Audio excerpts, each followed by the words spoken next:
भोले बाबा जोगिया हो मोरे राम।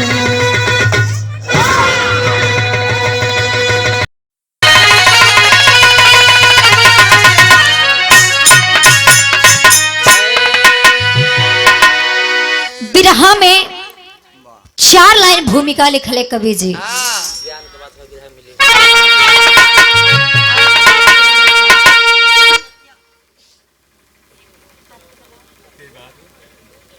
और पूजनीय आप तेज बहादुर बाबू जी के द्वारा 101 रुपए से नवाजल गई। बहुत बहुत प्रणाम बापा लगी बा। और आदरणीय आप रघुवल यादव जी जवन बाबू जी आज हमनी के बीच में नहीं थे, आप लोग वहां के सुपुत्र बानी जा। आप लोग के द्वारा 101 रुपया से नवाजल गई। बहुत बहुत प्रणाम बापा लगी बा। आशीर्वाद के चाह रहे आप लोग बिरहा पर हमारी गौर करब जा। ई बिरहा ज्ञान के बिरहा बाटे।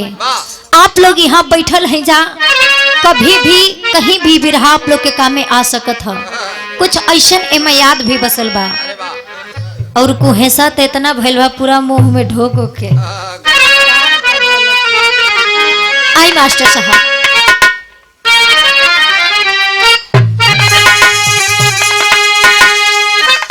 सुता धूप की जब शयानी हुई, सर पे शादी का चिंता चढ़ा जा रहा, खाते दर दर की ठोकर बिकल वेदना, मन की आशा निराशा बढ़ा जा रहा, देख चिंतित पिता को है बोली वचन, बात क्या है पिताजी अरे बता दो अभी, सुन व्यथा का भी बबलू करे कल्पना,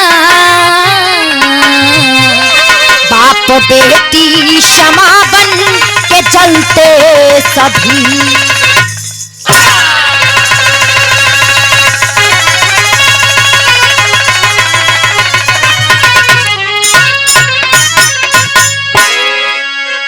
बिरहा सुनने वाले बाबू भैया हमरे बिरहा पे गौर करब जा।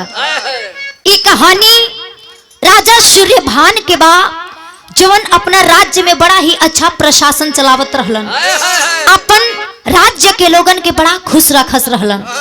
भगवान के आशीर्वाद से गोद में एगो बड़ा ही प्यारी राजकुमारी जन्म लेले बाड़ी। बड़ा ही सुंदर कन्या बाड़ी जिनकर नाम राजा साहब वृंदा रखलन। वृंदा माई बाबू के आंगन में खेलत खात कब बड़ा हो गई, ई माई बाबू के पता ना चलल। ए भैया वृंदा शयानी हो गई समय के अनुसार। और हर एक माई बाप के बाप चाहे अमीर होखस चाहे गरीब, अगर बेटा बेटी सयानी हो जालन तो हर एक बाप के और महतारी के चिंता होला कि अपने बेटी का डोली उठा दिहल जा, अपने बेटवा के सर पर सेहरा बांध दिहल जा। यही तरह आज एगो बाप का टेंशन बाटे अपने बेटी के देख के। समय के अनुसार वृंदा के दुल्हा खोजे खातिर के राजा सूर्यभान अपने घोड़ा के सवारी करके पूरा राज्य में जाके भ्रमण कैलन। लेकिन दुख के बात बा कहीं लइका नइखे मिलल। आके राजा साहब उदास मन के अपन महल में बैठल हवा। इधर वृंदा बिटिया खेलत खात गईली अपने बाबूजी के पास में जाके 2-3 बेर बोलली बाबूजी बाबूजी, लेकिन राजा सूर्यभान का नजर पड़त नहीं खे। तब होत कबा यहाँ गजल से कहे के बा।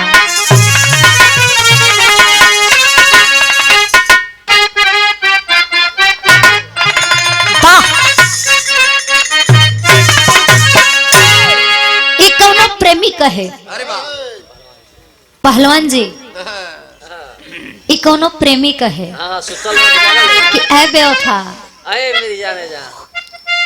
तोहके बड़ा घमंड हुई, लेकिन हमारे को बात सुना। क्या कहे मास्टर साहब?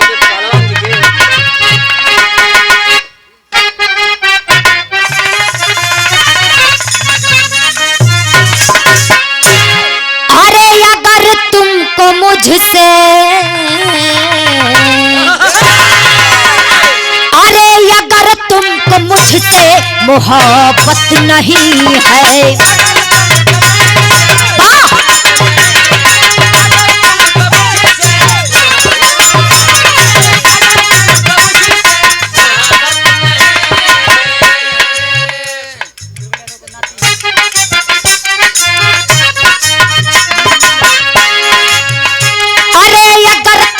मुझसे मोहब्बत नहीं है,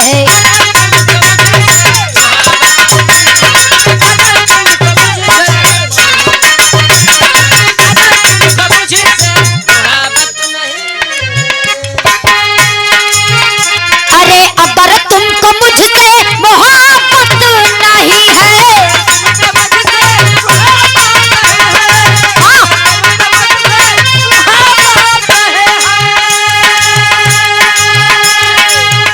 अरे मुझे भी तुम्हारी,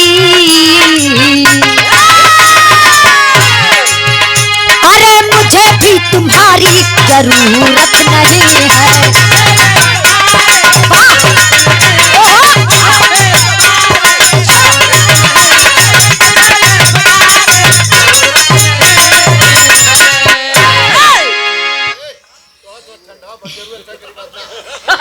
लेकिन बड़ा सुंदर भाव लिखल है कवि जी का। देखिए इतना ठंडी के मौसम हुए भाई, इतना लोग बैठल, हम अब कौन बात के चिंता सतौल।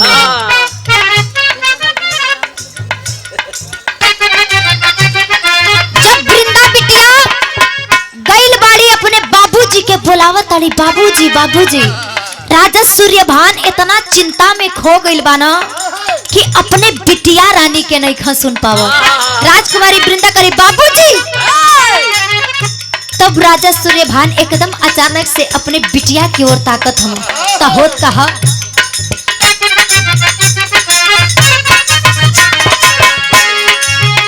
अरे सुमन के बगीचे से खुशबू है मिलती,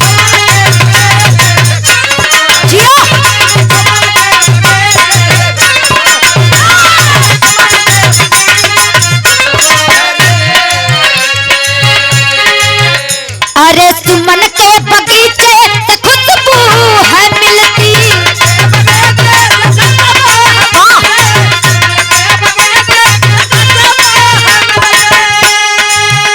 अरे मुस्कुराती कलियां, अरे मुस्कुराती कलियां किरण से है खिलती।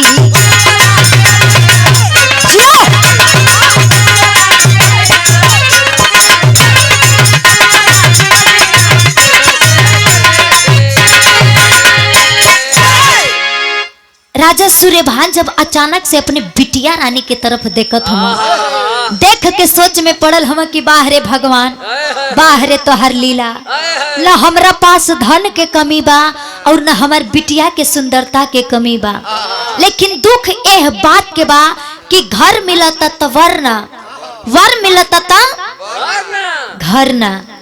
आखिर वृंदा कितना खूबसूरत रहली। हमार कवि जी नजम के लाइन से उनकर खूबसूरती का वर्णन कैले हैं कैसे,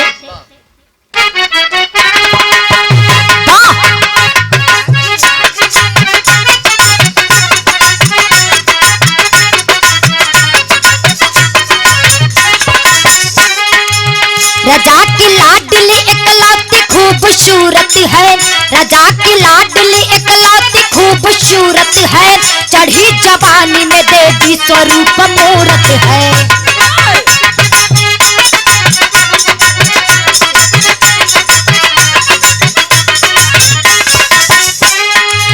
मचलते यौवन में गर्दन सुराही तार रही, मचलते यौवन में गर्दन सुराही तार रही, किस घुंघराल रस से भरी रसदार रही।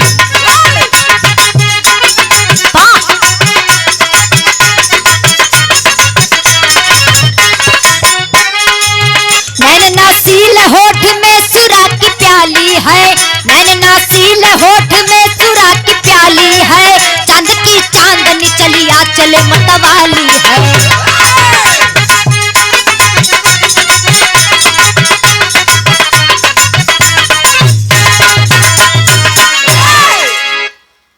बाबूजी वृंदा इतना खूबसूरत रहली कि जेकरा और एक नजर ताक देना लागे कि केहू नजर से बाण मारत है। इतने ना है भैया, वृंदा के होठ एकदम गुलाब के पंखुड़ी के जैसन रहल। वृंदा एकदम चांद से भी सुंदर रहे। राजा सूर्यभान दुखी हुआ। वही समय वृंदा कहली कि बाबूजी कौना बात के चिंता है। वृंदा एजा अपन बाबूजी से पूछा थी, यहाँ गीत लागल।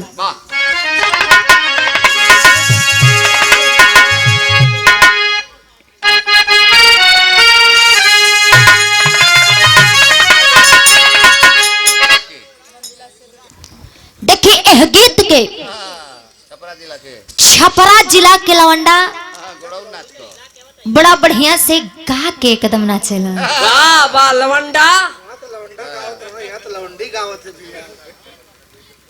आजकल के लड़की लड़का बने में कम बड़े गलत आई। मास्टर साहब कैसे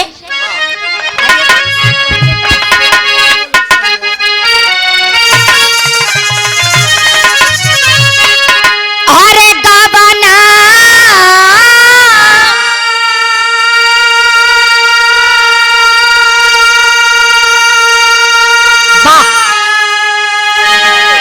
अरे गमन करवला ए पिया घरे बैठवला।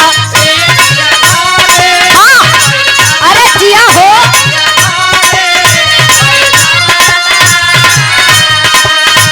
ए राजा हो घरे बैठवला।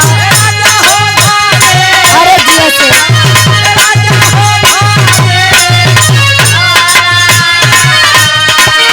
अरे अपन बसेला पिया हो।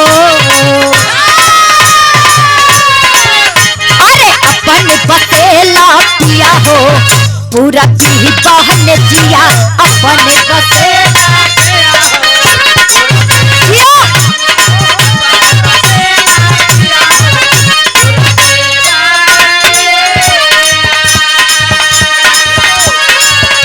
लेकिन वृंदा जब अपने बाबूजी से पूरा बात सुन ली ए भैया, राजा साहब बतौलन कि ए बेटी हमके कही बात के चिंता हो कि तो हर शादी खातिर के घर ढूंढत है, लेकिन घर मिलत है तो वर ना वर मिलत है। तब वृंदा मुस्कुरा देली बाबूजी के सामने और एगो बात कहत है। कैसे अरे चिंता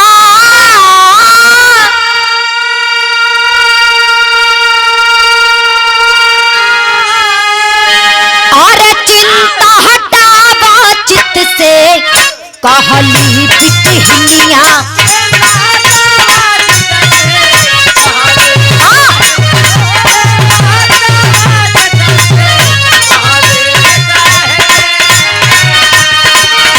ए बाबूजी कहली पिटनिया। क्या बात है। अरे सदिया रचाई बबोली, अरे सदिया रचाई बबोली मधुरी बहचनिया।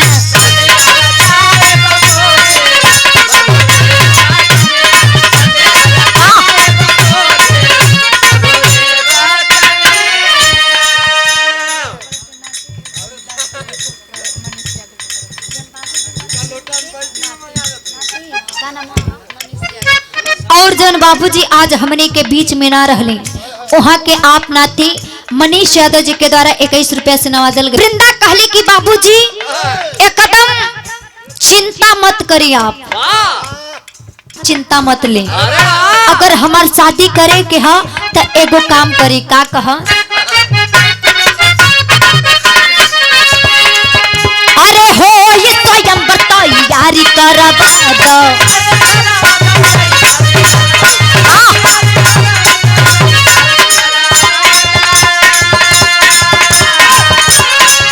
अरे राजा में पूरा समाचार भेजवा दो।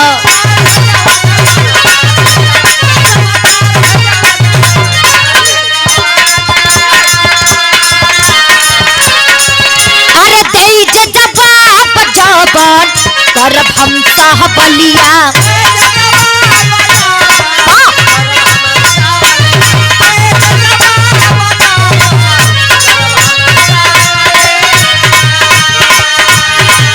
अरे देई जे जवाब जवान करभम कह बलिया उहे बरमाला डाली। अरे उहे बरमाला डाली बहन बदलहिया।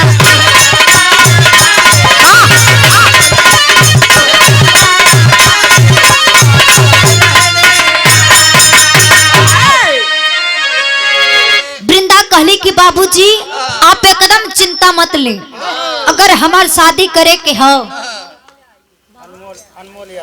और छोटा मुन्ना अनमोल यादव बाबू के द्वारा 21 रुपया के सम्मान, बाबू के शुभ आशीर्वाद, पढ़ लिख करके आप माता पिता का नाम रोशन करें और माता पिता के चरण में हमार कोटि कोटि नमन व आशीर्वाद के प्रतीक्षा बा।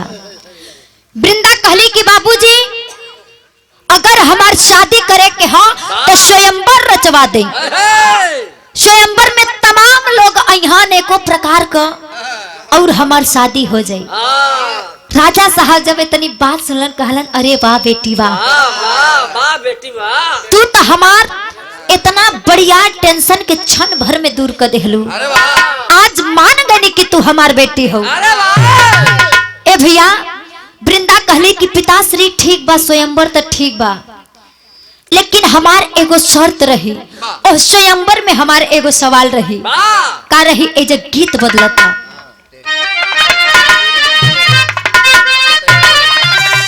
तेरी से बतावल गई। स्वयंवर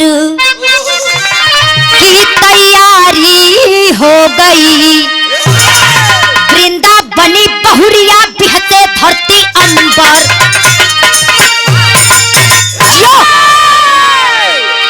स्वयंवर की तैयारी हो गई, वृंदा बनी बहुरिया बिहते धरती अंबर। ए बाबूजी राजा साहब खुश होके मने मने सोचत हवा कि आखिर स्वयंवर का तैयारी कैसे रही, कितना लोग बोलाई। लेकिन वृंदा कहलस कि बाबूजी अगर हमार शादी होई स्वयंवर रचाई ओमा हमार एगो सवाल रही। आखिर सवाल कौन रही? यहाँ गीत लागल।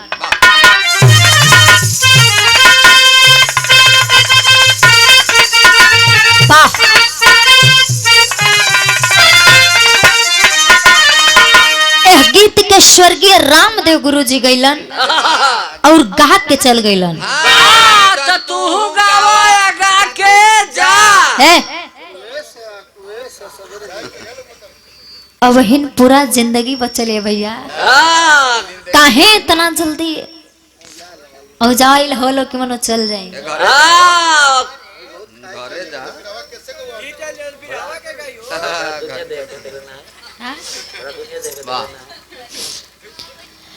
लेकिन कहल गई कैसे?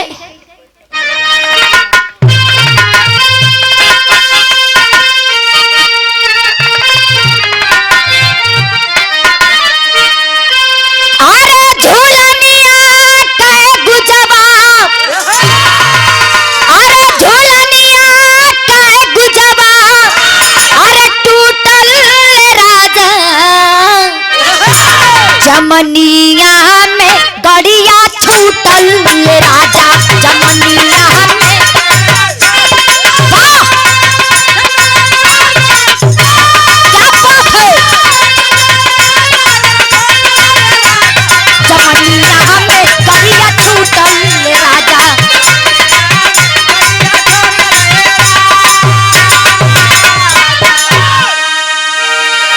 राजा साहब कहलन कि कैसन सवाल बेटी? लेकिन वृंदा जब कहली कि हमार सवाल रही, राजा साहब कहलन कि आखिर तो हर सवाल का रही। तब गौर कीजिएगा वृंदा बिटिया बता रही है क्या?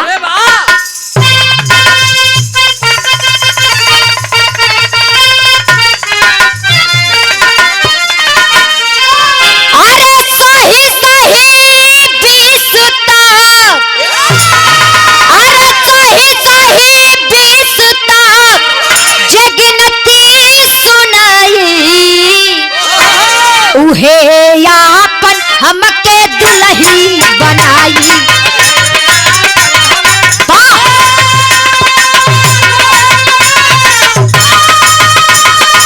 क्या बात है, उहे यापन हमके दुल्ही बनाई।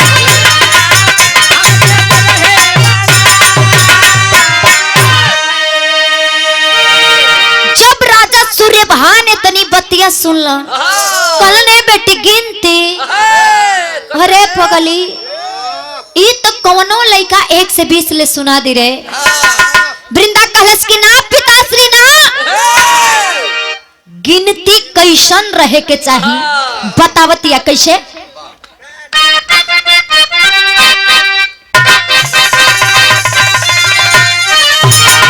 अरे गिनती वो है जिसमें संसार जोड़ा, अरे गलती सजा में मिल 20 कोड़ा।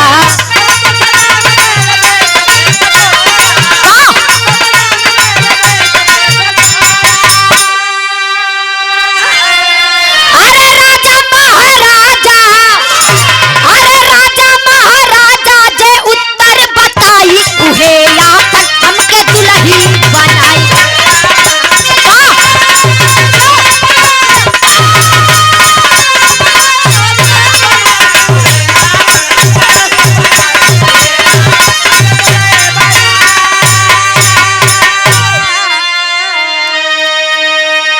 वृंदा कहलस कि पिताजी ये 1 से 20 ले गिनती जरूर हो, लेकिन गिनती ऐसन होखे के चाहिए जवना में पूरा संसार जुड़ जा।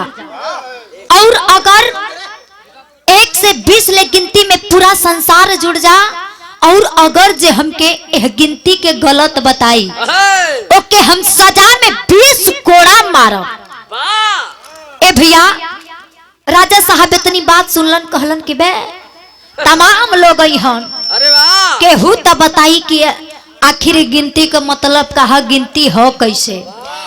राजा साहब अपने मंत्री को बोल करके ए बाबूजी पूरे राज्य में ढिंढोरा पिटवा दिए।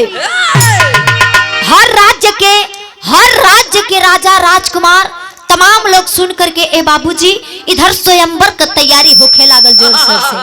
तब हो कबा यहाँ गीत बदलता।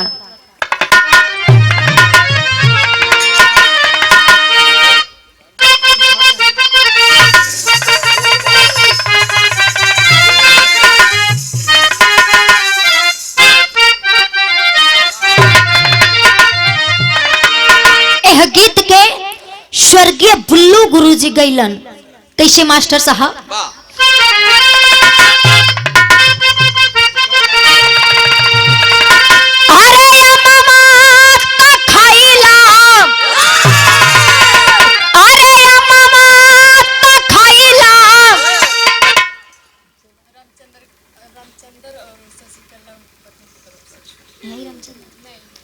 और आदरणीय उन्हन लोग के मर्जी जेतनी द लो। हम इसे मरद का ढेर चाहेला। अरे मामा तो खाइला, अरे मामा तो खाइला, अरे कोयलिया खींच के मरल रे तकिया, लग रे गइले ना रे तकिया, लग रे गइले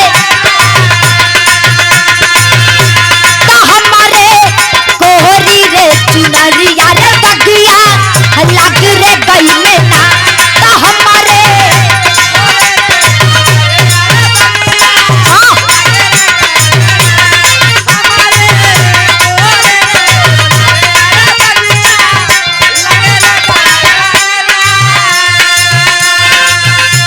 लेकिन ओ ऐलान के सुन के हर राज्य के राजकुमार कैलन हका मास्टर साहब।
से बड़े बड़े राजा महाराजा विद्वान आ गए नो स्वयंवर में। अरे वाह सब लोग आके अपन अपन स्थान पर बैठ गए। इधर राजा सूर्यभान अपने राजगद्दी पर बैठल हवा, बगल में बिटिया वृंदा बैठल है ये बाबूजी, एकदम दुल्हन का जोड़ा पहन के। बगल में सखी सलेहर, हाथ में केहू आरती का थाली ले ले बा, केहू जयमाल का थाली ले ले बा, केहू फूल का थाली ले ले बा। कि आखिर केहू तो एह सभा में होई जे हमरे सहेली के सवाल का जवाब दी और आज हमरे राजकुमारी वृंदा के अपना साथे लेके जाई। ए भैया जितना लोग सुनले रहलन खुशी एह बात कर है कि 1 से 20 ले गिनती न सुनावे के ह। देख ली भैया के बढ़िया से 1 से 20 ले गिनती न सुनावे के ह। कौन बढ़ियार बात है। ओही में से एक जानी चटपट एकदम खड़ा होके मार एकदम मोच पर ताव दे थमा, अपन मुष्टि पर ताव दे थमा, एकदम जांग पर ताव दे थमा, जाके कपड़ा सीधा करत एकदम टाइट खड़ा हो गई। अरे वाह पाखिर में हाथ डाल के कलन की ए राजकुमारी, आज तोहरे सवाल का जवाब हम ही दे। इतना बढ़िया सवाल पूछ देहलू के मार हई बिटोरले हो। हाँ राजकुमारी कहली कि देखा ढेर बोला मत, सुनावे के बाद तो सुनावा न तो जा। गइल बना ए बाबूजी जाके कहलन कि गिनती न सुनावे के ह। जाके गिनती शुरू कैलन 1 2 3 4 5 6 7 8 9 10 11 12 13 14 15 20 तक ले पहुंचल हम। जब 20 तक ले पहुंचलन राजकुमारी वृंदा कहली अरे वाह, अरे जिया मोरे राजा, अरे वाह तोहार कौनो जोड़ ना हो। जल्दी आवा आके तनी आवत तनी लोग देखा कि तू ही हमार सपनों के राजकुमार हवा। ए बाबूजी वृंदा उनके बुला के कहलस कि तनी झुक। बड़ा प्यार से एकदम शर्मा गइलन और एकदम मुड़ी झुकौले। राजकुमारी वृंदा जब मुड़ी झुकौलन पीछे से जाके भैया मारा ताड़ी एक कोड़ा। कथा अरे ई कौन प्यार हो, लागत है डिजिटल जमाना के नया नया प्यार है। अब ही शुरुआत होता। ब्रजेश भैया प्यार में दर्द होला ना, उनके ऐसने लागल कि उनका जानता ना प्यार उनका सही है। तार बिया भइल तू जानते नहीं खा, उनका प्यार तब तू सुखी बड़ा भैया, तब्बे नहीं खजाना।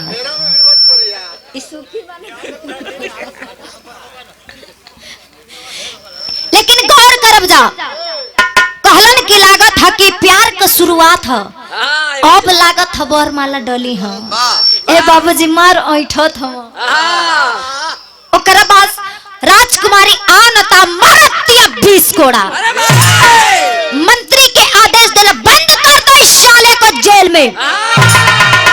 मार मुष्टि तो ऐसे टोवत रहना है, जान पड़ता तो ऐसे देत रहना है कि आज एकदम सुना दी हम। ए बाबूजी ले जाके शनि उनके ले जाके जेल में बंद कर देहना सा। वही में से एक जानी खड़ा भइलन कहलन कि अरे ई गिनतिया ना रहल हो, ई लागत है कि ई पहले का ई 1 2 वाली ना सुनी, ई पहले जमाना का गिनती सुनी। दादा परदादा वाली जानती है। बैल बाना खड़ा होके कहलन ए राजकुमारी छोड़ो हटाओ उसको, एकदम टेंशन दूर करो। सुना तुहार गिनती तो सुनबू कवन हम जानत है। जाके मारू हो शर्मात हम हाथ मिसत हम कहत हम 1 इकाई 2 इकाई 3 इकाई 4 इकाई 5 इकाई 6 इकाई 7 इकाई 8 इकाई 9 इकाई 10 इकाई पूरा 11 12 20 तक ले उहो पहुंचना। राजकुमारी वृंदा कहली अरे वाह, जहाँ काम होके उनके आनता 20 कोड़ा मार के जेल में बंद करा दिहली। और इधर आधा से बेसी लोग भागे लगलन। राजा साहब हाथ धके बैठल हो, कहलन वाह रे बेटी वाह, तोहरी पर विश्वास करनी कि तोहर केहू तो मांग सजाई, लेकिन आखिर कौन ऐसा सवाल पूछ देहलू जे इतना सभा में बैठल लोग केहू बता नहीं खे पावत। एगो बाप का टेंशन अलगे रहे भैया। ओई जा लोग भागत हमार राजकुमारी खड़ा होके कहली कि आखिर केहू एह सभा में मर्द बात बतावे। देखी सब लोग तो भागे लगलन, एक जानी वही सभा में मने मने खड़ा होके सोचत हम कि जान बचा के भाग जाई कि एगो गिनतिया बचल हो वहू के सुनौले जाए। तब होत कहा कहे के बा,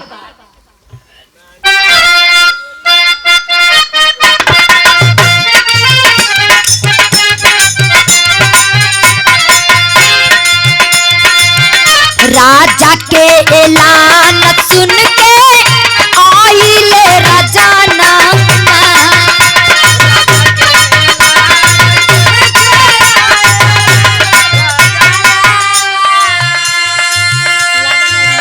गिनती सुनावे हम जे जे राजा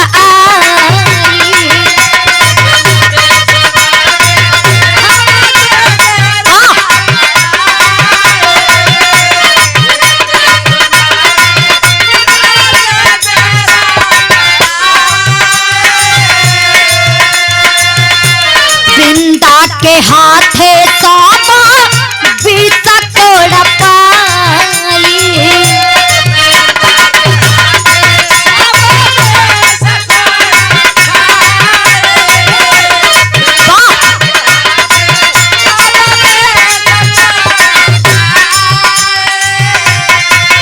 अरे परल बारा माला नहीं, अरे परल बारा माला नहीं, झुकल गरदन बारे गिनती शुरू भइली, रे गिनती शुरू भइली ना, केहू के आवे ना जब बारे गिनती शुरू भइली ना।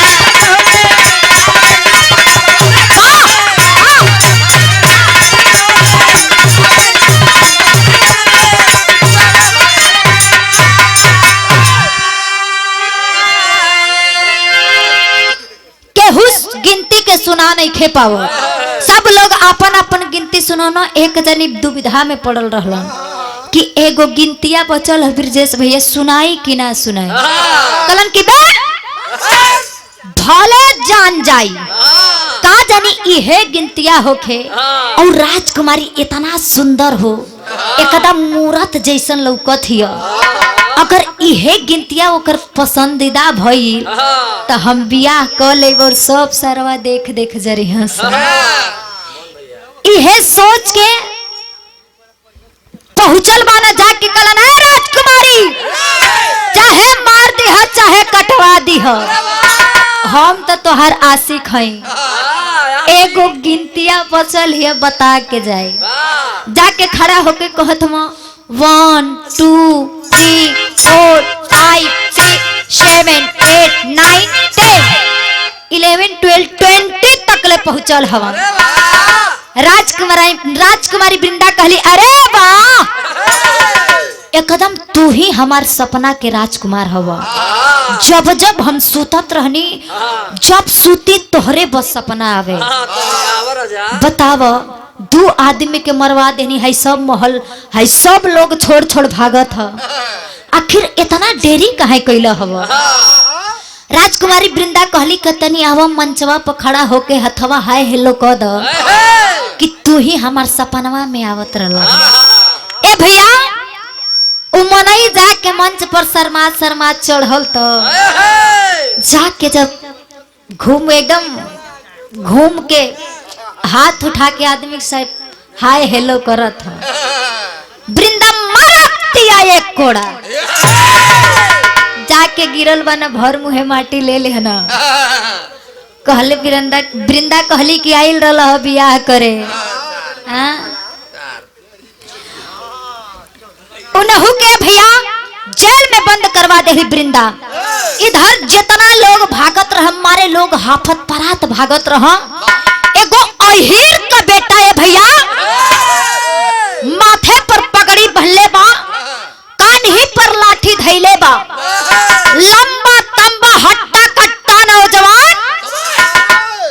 चरावत रहल। जब देखलस कि राजा के महल में इतना भीड़, ये दादा तो राजा कुछ बाटत हो का, डब्बू भैया जल्दी चला ना तो खत्म हो जाए। सोखन यही बतिया के सोचत रहे, सोचलस के लिए अवल लोग है मार हाफत परात भागत हम, चल के नहल से पूछ लेते हैं। जब गई सोखन जाके कहलस कि भैया मार हाफत परात भागत हो लो, का बात है, काहे इतना लोग भागत हो लो, और राजा के महलिया में इतना भीड़ बहो, कुछ बता थका, कुछ बता थोके तो तनी बतावा हम हो जाए। हट चला, इधर जान बचा के भागत है जरे, हाई को तो कुछ बता, जो जो जो जो ले ली है जो।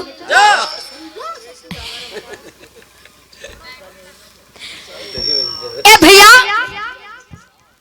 सोखन के बतावत नहीं खा, भागे लगलन। सोखन हार नहीं खे मानत, एगो दूगो तीन गो आदमी से पूछलस, फिर द्वारपाल से पूछलस कि भैया आखिर का बात है कि इतना लोग मार इकट्ठा हवा। द्वारपाल कहलस कि भैया आज हमरे राजकुमारी वृंदा के स्वयंवर रचल गई है, स्वयंवर से आज शादी हुई। एगो हमरे राजकुमारी का सवाल है, गिनती है जे 1 से 20 ले सुना दी, जौना में पूरा संसार जुड़ल रहे, वही से हमार राजकुमारी वृंदा बियाह करे है। जब इतनी बतिया अहिर के लइका सोखन सुन ले बा, पगड़ी बांध के हंसे लागल। पगड़िया बांध के दिखावा कैसे हो, तो के बुझात ना बांध पाई, यही वाली पगड़ी बांध देबू दा ना, तू बांध के दिखावा। अहिरने के संगे रहिला पगड़ी ना बनाई, ले आवा भैया, पछुआई काहे बड़ा मर्दवा,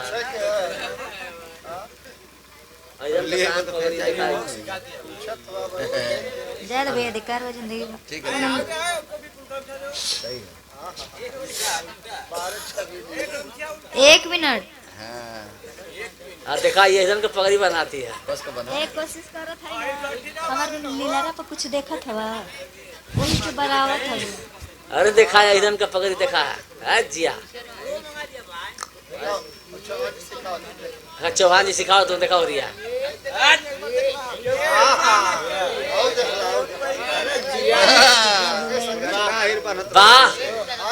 वो अहिर के लइका माथे पर पगड़ी बहले बा, हाथ में लाठी लेके केहू के पास बाल और तो दलो। हाँ लठिया,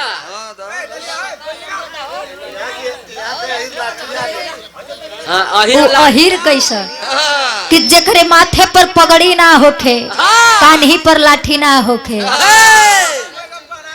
देखी पहले जब बिरहा होखे एकदम हिरन का जब जमावड़ा लगे, बस लठिए दिखाई दे, केहू एक जानी चेक करल ना, मार चारों ओर से लाठी उठ जा।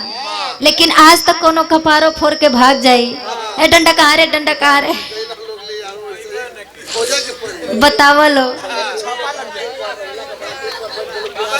पहले गेहूं के डाटी पर बैठ के लोग बिरहा सुना, का इधर का नाम हसा होता है, इहे लाठी है, ठीक है, एहू लाठी एके लाठी ना कहल जाला। और बोल चाहिए। देखी लाठी ओके कहल जाला जौन अपने आप से बहुत बड़ियार होखे, बा ये डंडा का, एके डंडा कहल जाला। एकर हुर लेकिन बड़ा टाइट बा।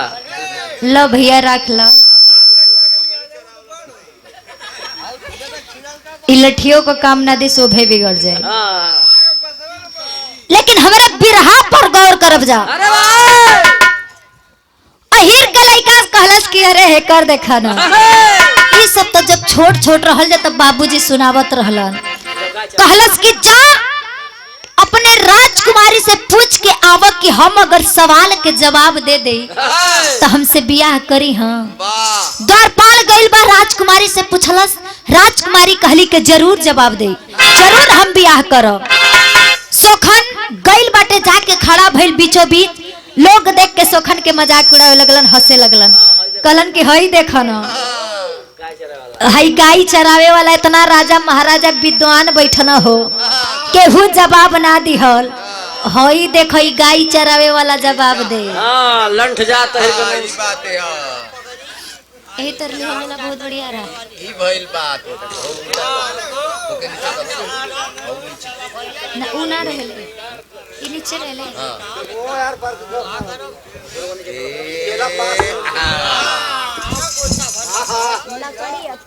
हाँ देखा तो कम उठा के बाई लो। वाह देखी जाके सोखन कहलस कि राजकुमारी हम सबका मुंह से तो सुन लेहनी, तू आपन मुंह से सुनाव। अरे वाह राजकुमारी वृंदा कहली कि हम ओही से बियाह करो जे हमके 1 से 20 ले गिनती सुनाई, जमाना में पूरा संसार जुड़ल होखे, अरे वाह ओही से हम बियाह करो। ए भैया तब सोखन कहलस कि अब एकदम दिल थाम के बैठे राजकुमारी, तो हर सवाल का जवाब हम ही देई। सोखन बतावता कैसे आल्हा के लाइन से कहल गई।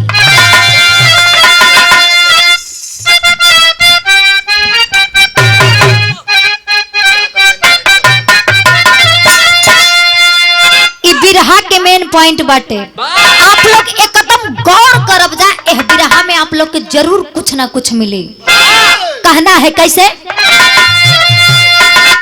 एक भगवान होले दुनिया के मालिक भैया,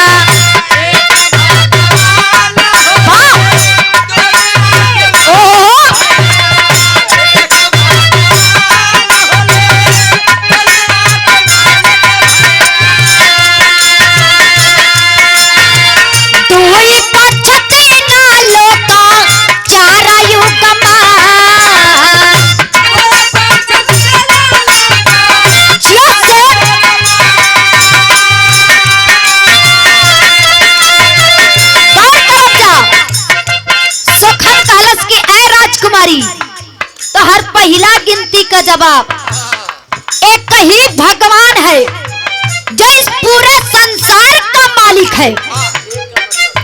एक का मतलब एक ही भगवान है जो इस पूरे दुनिया का मालिक है। दूसरा में बतौलस की 2 गो पक्ष होला, तीसरा में बतौलस की 3 गो लोक होला, धरती आकाश पताल। लेकिन चौथा में बतावत हका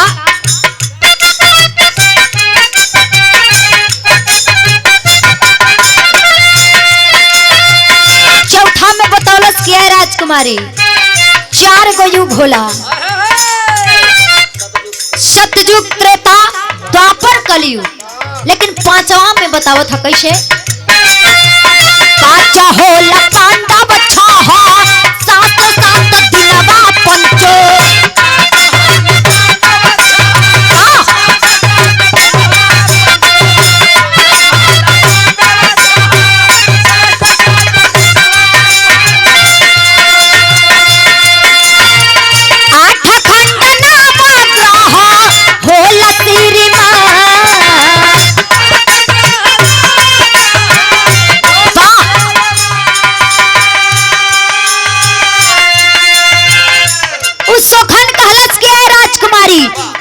पांचवा गिनती का मतलब महाभारत में 5 गो पांडव रहलन।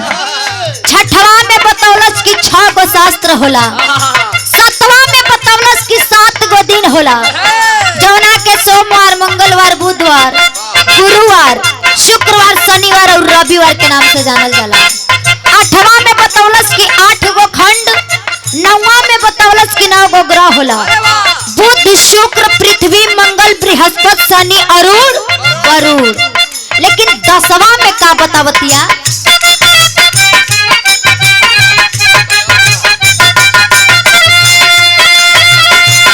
होला दिशा 11, रुद्र महीनवा 12।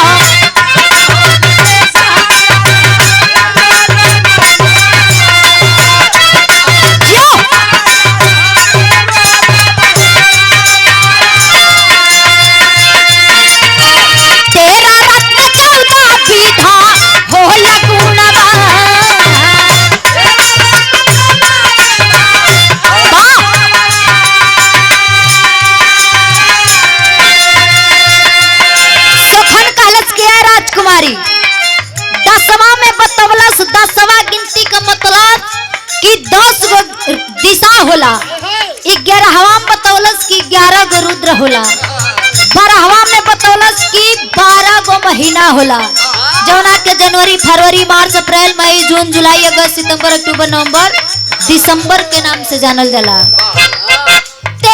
13वां में बतौलस कि 13 गो रत्न, 14वां में 14 गो विधा बतौलस। लेकिन 15वां में का बतौलस?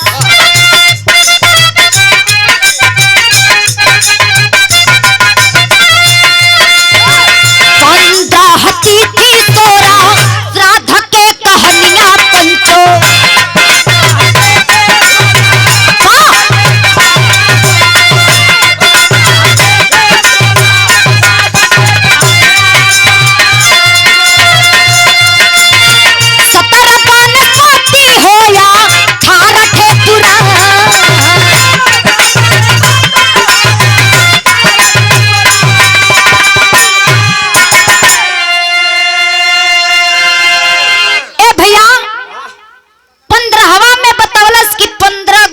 होला उहो होला। अरे वाह, आपके कौनो जोड़ नहीं खे, आप हमनी खातिर मसीहा हैं। आपके ही आशीर्वाद बा कि आज हमनी का इतना लोगन के बीच में सहयोग व प्यार मिलता है। अरे वो पहुंचा दे। लेकिन गौर करब जा, 15वां में बतौलस कि 15 गो तिथि होला और 16वां गिनती में बतौलस कहलस कि ऐ राजकुमारी, लोग मर जालन तो कहीं 13 ही होला तो कहीं 16 ही होला। 17वां में बतौलस कि 17 गो वनस्पति होला। 18वां में बतौलस कि 18 गो पुराण होला। लेकिन 19वां में का बतावता, खड़ी के लाइन से कहल गई।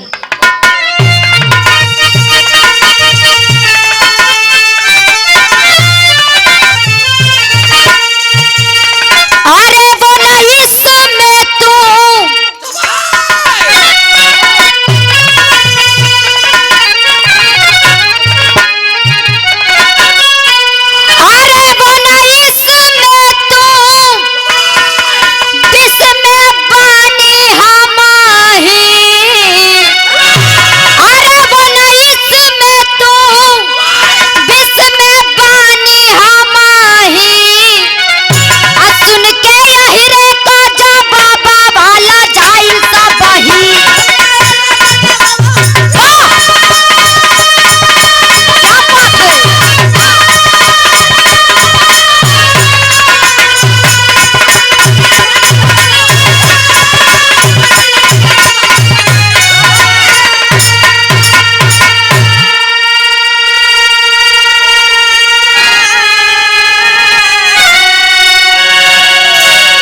बाबूजी जितना वही सभा में लोग बैठल रहलन, जब लोग शोखन के बकलोन समझत रहलन, आधा दिमाग का समझत रहलन, लेकिन सबको गर्दन शर्म से झुक गई।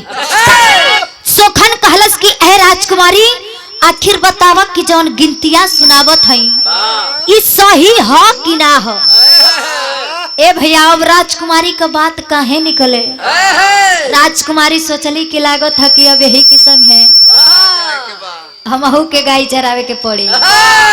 तब तक शोखन कहलस कि ऐ राजकुमारी, 19 में अब तू खुद ही बाड़ू, अब 20 में हम बानी। जब इतनी बात वृंदा सुनली, ए भैया अपने हाथ में वरमाला लेके खड़ा भइली और करत है का, अरे वृंदावन माला, अरे यही रे के घर में डाली, राजा के बेटी बनी गईली घर वाली।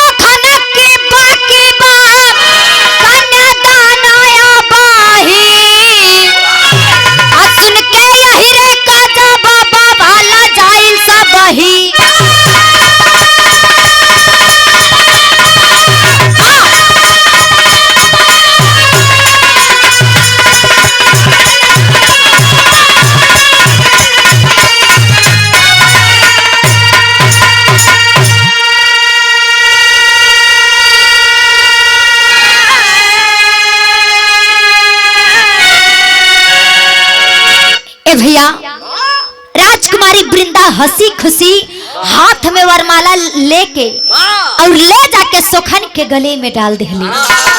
जब सुखन के गले में डलने बाड़ी, सुखन कहा, ए राजकुमारी, मैं इस शादी को नहीं मानूंगा। जितना सभा में लोग बैठल रहे भैया, एकदम सन्नाटा छा गई। अरे हई देखो ना, ये तो सही में बड़का बकलोल बा, साफे पूरा खत्म बा। साफ एकदम खत्म बा। जवना के पावे खातिर 7 समुंदर पार करके हाई नहीं जा। इतना बड़े बड़े राजा महाराजा विद्वान ना बता पैला, अरे वाह, ये इतना आसानी से बतौलो स अब कहते सदिए के ना मानो। तब तक सुखन कहलस कि ए राजकुमारी, जब तक आपके पिताश्री राजा सूर्यभान आपका कन्यादान नहीं करेंगे, आपका हाथ मेरे हाथ में नहीं देंगे, तब तक मैं इस शादी को स्वीकार नहीं करूंगा। इतनी बात सुन के फिर एक बार सबको गर्दन शर्म से झुक गए। राजा सूर्यभान अपने राजगद्दी से खड़ा भइलन और जाके वृंदा का कन्यादान कैलन। वृंदा का हाथ सुखन के हाथ में दे देहलन। वृंदा हंसी खुशी सुखन के साथ वही राज्य में रह के राज करे लगली और जवन लोगवन के बंद कैले रहली जेलिया में, सबका जान बख्श दिहली अपने शादी के खुशी में। यही जो हमार बिरहा समाप्त भइल। लास्ट लाइन में कहना है,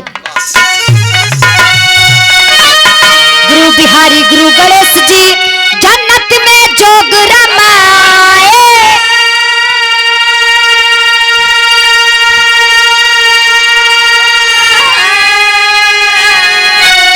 अरे पढ़े पुराण गौरी शंकर, अरे शादी ऐसन करवाए हो।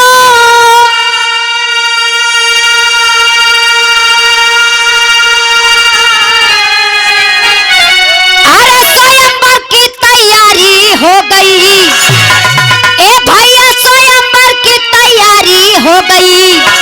सुभद्रा बबलू कवि के रक्षक फिर पैगंबर, स्वयंवर की तैयारी हो गई। वाह!